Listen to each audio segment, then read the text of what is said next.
भागवतों की भूमि, इसलिए भगवान यहाँ अवतार लेते हैं। समझ पा रहे हो किसका प्रश्न है? हाँ, समझ पा रहे हो आप? हाँ, ये आज जो हो रहा है हमारे भारत भूमि का लक्षण नहीं है। ये बाल अवस्था से लेकर व्यभिचार जो प्रारंभ हो जाता है, गर्लफ्रेंड बॉयफ्रेंड, ये लिव इन रिलेशन, ये गंदी बातें हमारे देश की नहीं है।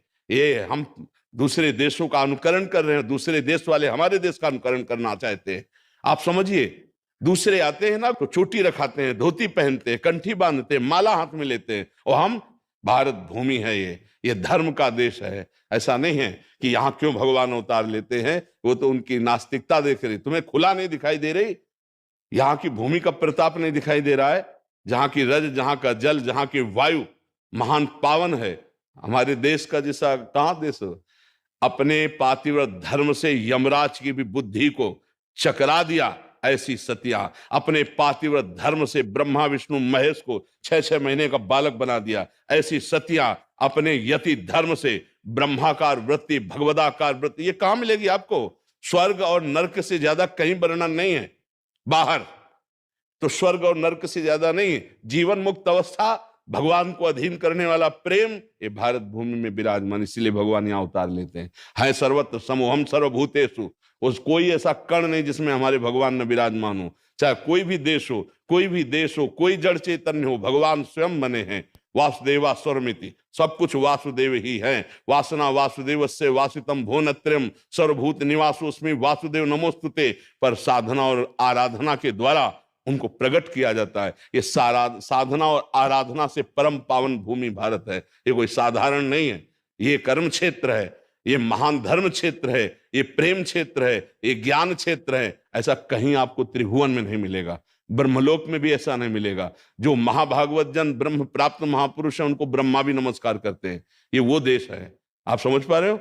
हाँ, ऐसे कभी अपने देश को इस भाव में न देखे। नहीं महाराज, नास्तिक लोग कहते हैं ऐसा, मतलब हम नहीं। हाँ, नाम को उनसे परिचय नहीं है, क्योंकि यहाँ जो आएगा वो नास्तिक तो आएगा नहीं, भगवान का कृपा पात्र आएगा। ऐसा नहीं। हमारे भगवान व्यास देव जी ने महाभारत में लिखा है, भारत देश में जन्म होना महान शुभ और भाग्य का प्रतीक है। मानव देह प्राप्त करके मोक्ष पदवी प्राप्त करना, प्रेम प्राप्त करना, ये यही लक्ष्य है, बाहर लक्ष्य नहीं है। बाहर तो पशुता का ज्यादा प्रचार प्रसार है, पशुता ही पशुता। हाँ, अभक्ष पदार्थ, उनका आहार ही मांस है, उनका जीवन ही व्यभिचार और भोग है, कहीं योग का नाम नहीं है। और यहाँ गृहस्थ से लेकर विरक्त तक सब योग मार्ग का अनुसरण करने वाले थे, कुछ है और आगे भी रहेंगे। कुछ जो बाहरी हवा में आ चुके हैं, उनके वेशभूषा बदल गई, उनके आचरण बदल गए हैं ना। कौन सा ऐसा देश है जहां ब्रह्मचर्य जाना जाता हो? ब्रह्मचर्य किसे कहते? सतीत्व जाना जाता हो, पातिव्रत धर्म जाना जाता हो, यतित्व। अगर कोई तुम्हें मिलेगा ना यति, तो यहीं का चेला होगा। ध्यान रखना, भारत का ही चेला होगा। अगर कोई तुम्हें यति दिखाई दे तो भारत का ही चेला होगा। दुर्भाग्य है कि अपने देश के महानता को न जानकर हम दूसरे का अनुसरण करते हैं। ये दूसरे का अनुसरण, हमारा देश जो है, हाँ, भगवान का परम पावन देश है। भगवान सर्वत्र हैं। अब आप विचार करके देखिए, भगवान सर्वत्र हैं, सब में हैं। आप यहाँ क्यों आए हैं?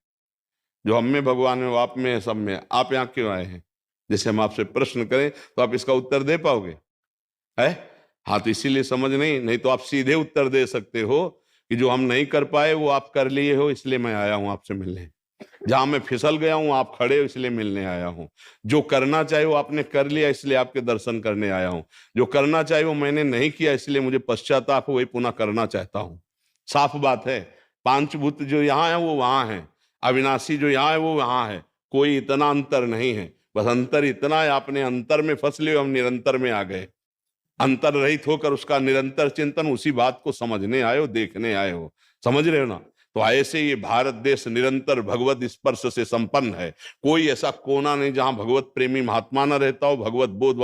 आज भी भले दंभ और पाखंड का तांडव हो रहा है, लेकिन उनके बीच में सत्य तो विराजमान है ही। अगर सत्य नोट ना होता तो नकली नोट ना बनता।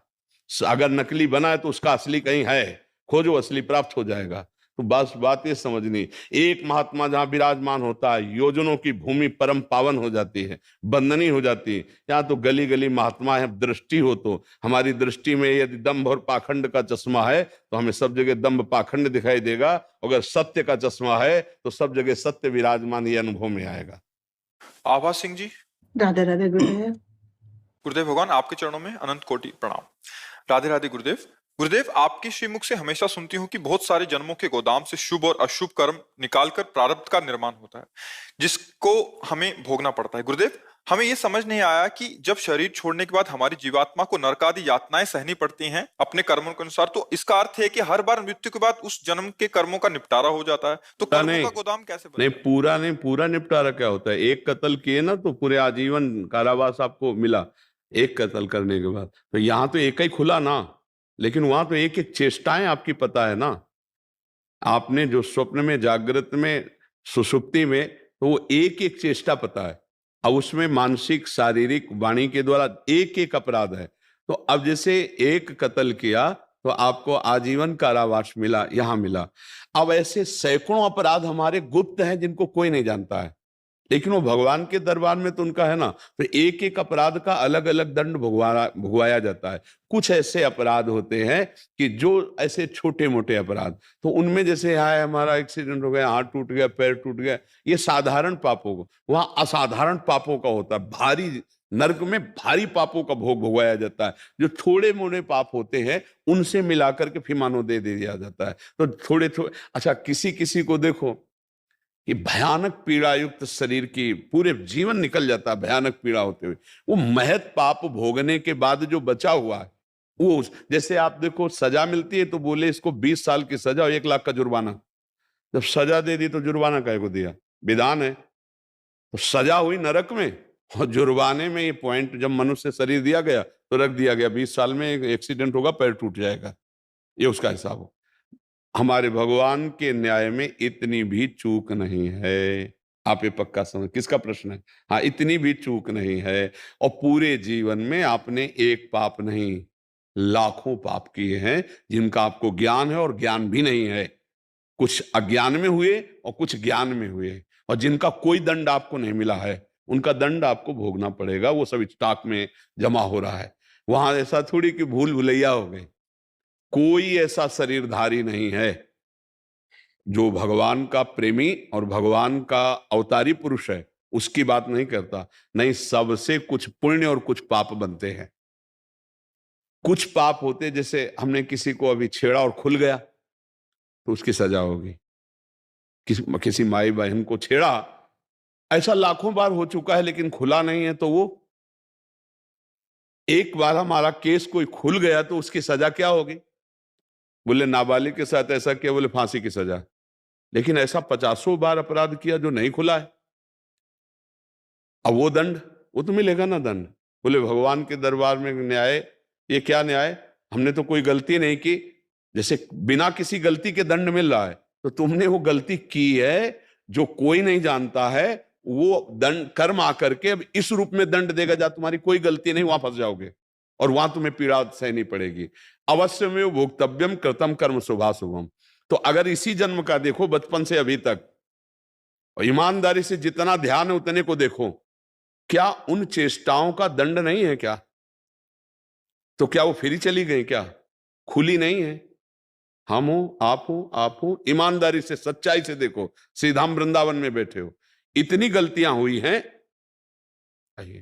अगर सच्चे हृदय के हो तो स्वीकार कर लोगे। हमारे भगवान कितने कृपालु हैं, इसके बाद भी अवसर दिया है आपको, अब भी भजन कर लो, अब भी उनको नष्ट कर सकते हो जो इसी जन्म में हुए हैं। और भजन के द्वारा तुम तो पूरे गोदाम पे आग लगा सकते हैं। हम तो हम स्वर पापेभ्यो मोक्षयिष्यामि मा शुचा, यही समझाने के लिए तो सत्संग हो रहा है कि ये जन्म तुम व्यर्थ मत जाने दो, अब अपना काम बना लो। लेकिन यहाँ काम बनाने की जगह और बिगाड़ते चले जा रहे हैं, स्टॉक पर स्टॉक रखते चले जा रहे हो, बड़े खुशी कि कोई नहीं जानता है। भैया यहाँ कोई जानने ना जानने का मतलब नहीं, जिसको जानना है वो निर्णायक तुम्हारी एक एक बात को जान रहा है। भजन करो, कर्मों को भोग लो और कर्मों को भस्म कर दो, ये मुक्त होने का अवसर है। और अगर इसी में हम नए नए कर्म, पाप कर्म करते रहे तो ये जो अवसर मिला है इसका लाभ नहीं मिल पाएगा। हिसाब किताब में 1 सेकंड की भी चूक नहीं है, पक्का समझ। 1 सेकंड भी जो तुम कर रहे हो उसका फल तुम्हें मिलेगा। यहां तुम आए हो तो जब से आपकी सुधि हुई तब से मृत्यु तक का पूरा हिसाब होगा। अब कुछ ऐसे हैं जो केस फंस जाते हैं और हम दंड भोग लेते हैं, और कुछ ऐसे उसमें कि हजारों केस दबे हुए हैं, तो यहां भी भोगो, नरक भी भोगो, अगले जन्म में भी भोगो, उसका हिसाब है। जैसे नहीं, अब जब 20 साल की उसको कैद दे दी तो जुर्माने की जरूरत क्या है? तो दिया जाता है ना जुर्माना, 50,000 जुर्माना, 1 लाख जुर्माना। अब वहीं मेहनत करो और वहीं से तुम्हारा पैसा कटता जाएगा और जेल की सजा भी भोगो। इसलिए कर्म है का एक कर्म है 10 मिनट का, व्यभिचार, उसकी सजा। एक कर्म है 10 मिनट में क्रोध को कंट्रोल नहीं कर पाए, हिंसा बन गई आजीवन।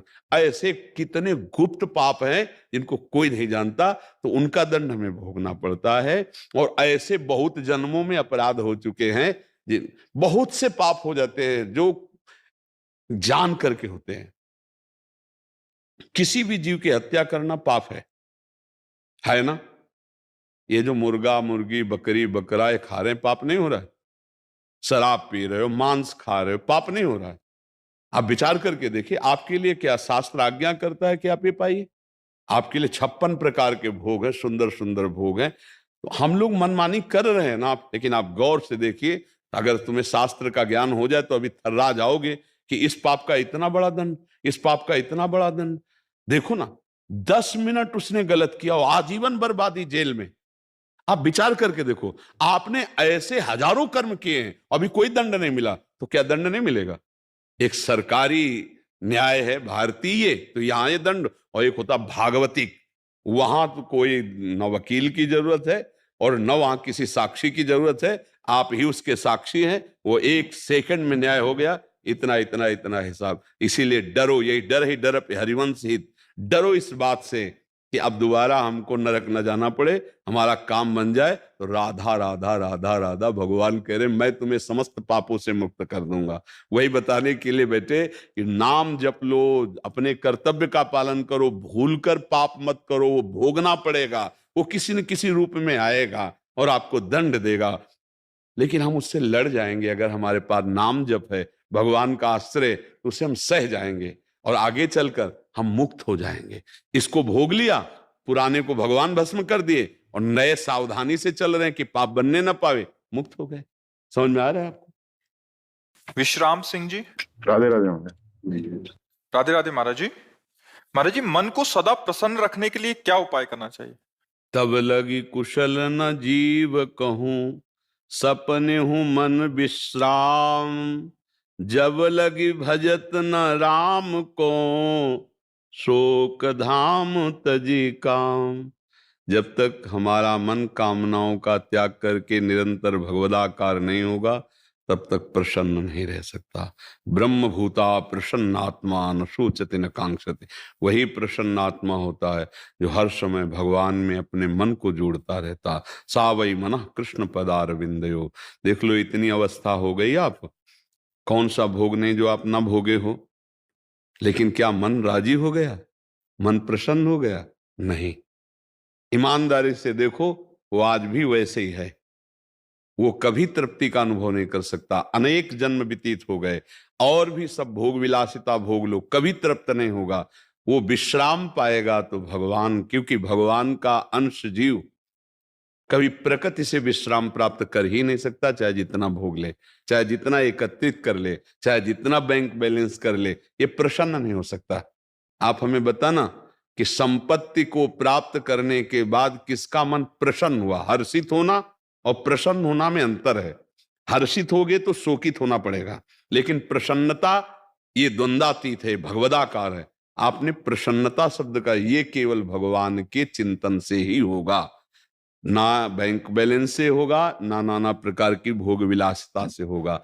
अशांति बढ़ती जाएगी जितना बैंक बैलेंस बढ़ेगा और जितना भोग बढ़ेगा, शांति नहीं बढ़ सकती। देख लेना, जितना भजन बढ़ेगा उतनी शांति होती चली जाएगी, जितना भोग भोगते जाओगे उतनी अशांति बढ़ती चली जाएगी। आप खुद अनुभव करके देख लीजिए। तो शांति प्राप्त करने के लिए, प्रसन्नता प्राप्त करने के लिए अपने कर्तव्य का धर्म पूर्वक पालन करते हुए नाम जप किया जाए। कोई भी गंदा आहार, गंदा पेय ना पिया जाए, नहीं तो मन थोड़ी देर के लिए बेहोश होता है उस प्रमाद स्थिति में, तो उसी को तुम आनंद मान लेते हो। अभी आनंद जाना कहाँ है? होश में चैतन्य होते हुए भी बेहोश रहना, एक बड़ी अद्भुत स्थिति होती है, वो भगवान से प्राप्त होती है। आप भगवान के अंश हो, प्रकृति के अंश से आप कभी सुखी नहीं हो सकते हो। चाहे जितना प्रकृति को भोग लो, कभी मन प्रसन्न नहीं हो सकता। ऐसा लगता है कि एक चीज आज मन मांग रहा है, खा लें तो हम प्रसन्न हो जाएंगे, अगर ये हम भोग लें तो प्रसन्न हो जाएंगे। लेकिन जिसको तुमको सोच रहे हो कि भोग लें, उसको कोई भोग रहा है, लेकिन वो भी किसी और के लिए सोच रहा है। वो भी ऐसा नहीं कह सकता कि अब कछुनाथ न चाहिए मोरे, मैं प्रसन्न हूं, अब मुझे कुछ नहीं, ये नहीं कोई बोल सकता। ये वही बोल सकता है जिसका चित्त भगवान से जुड़ा हुआ है। तो हमारी प्रार्थना है, नाम जप कीजिए, अपने कर्तव्य का पालन कीजिए। बार बार मन संसार में जो जा रहा है वहां से हटा के प्रभु के चरणों में, प्रभु के नाम में लगाइए, तो ही मन प्रसन्न हो सकता है। हमें तो आज तक और कोई उपाय नहीं लगा, न शास्त्रों में न महापुरुषों के वचनों में। ऐसा कोई उपाय नहीं है जिससे अन्य उपायों द्वारा मन को प्रसन्न किया जा सके। आप देख लो, ये किसी भी वस्तु को स्थायी नहीं पकड़ता। मन को देख लीजिए, आप जिस वस्तु से प्रियता मन दिखाएगा, थोड़ी देर के बाद, थोड़े दिन के बाद, थोड़े समय के बाद वो उससे हट जाएगा और दूसरे की तरफ देखने लगेगा। इसका मतलब है ये केवल फंसा रहा है, ये कहीं तृप्त होने वाला नहीं। और एक बार प्रभु में लग जाए, अभी लगा नहीं है, एक बार प्रभु में लग जाए तो हटाए नहीं हट सकता। ध्यान रखना, जैसे तुम नाम जप करते हो तो विषय चिंतन नहीं छूटता, ऐसे विषयों में उसको रखा जाए तो भगवत चिंतन नहीं छूटेगा। मन की खासियत है, अगर उसको सही जगह पकड़ा दो फिर छोड़ने वाला नहीं, गलत जगह ये कहीं टिकेगा नहीं। ये मन भगवान का अंश है, इंद्रियाणाम मनश्चास्मि। ये तभी रुकेगा, तभी प्रसन्न होगा जब ये अपने अंशी में पहुंच जाए, भगवान के चिंतन में। हमारे हृदय की बात ये, अगर आपका किसी का कोई अनुभव हो कि मन इससे प्रसन्न हो जाएगा, तो आप बताओ, कुछ है ऐसा जिससे आप मन को प्रसन्न कर पाए हो आज तक, या कर लोगे? भ्रम से है, मुझे नौकरी मिल जाए तो मन प्रसन्न हो जाएगा, नहीं होगा। जिनको नौकरी मिली है, अगर इतना रुपया हो जाए तो जितना तुम सोच रहे हो उससे ज्यादा किसी के पास है। अगर ये मिल जाए तो वो भी किसी के अधिकार में है, तो उसको संतुष्ट हो जाना चाहिए। ये केवल भुलावा मन का है। संतोष धारण करो, धैर्य धारण करो, अपने कर्तव्य का पालन करो, नाम जप करो। पाप रहित पुरुष ही प्रसन्न होता है।